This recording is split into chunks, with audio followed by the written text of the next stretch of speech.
Ayıl çedi aydın nurun camını Mağdırayız makabat kamalanıp Kanaman düremi gönderekendip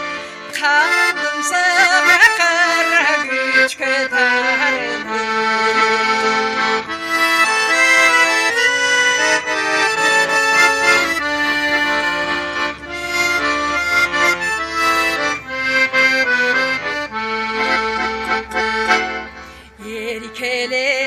Herikeledin bulu bulu Neçelir et boyun kırıp kıllarım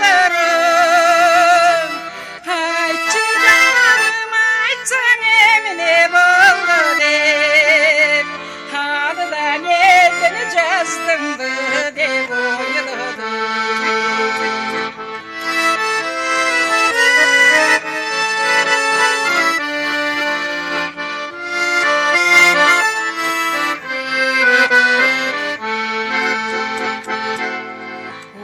Çok bastan bir çayıp yaşadım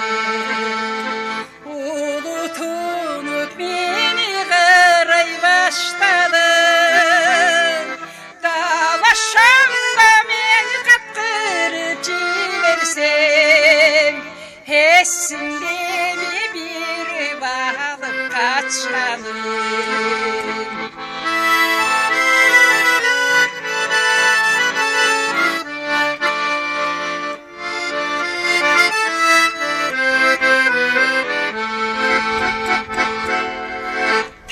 Talayında bir cerk etken gülüm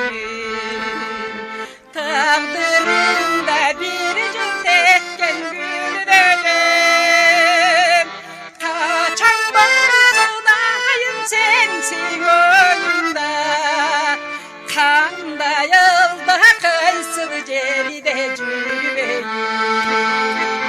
Kaçan bazıdayım sensin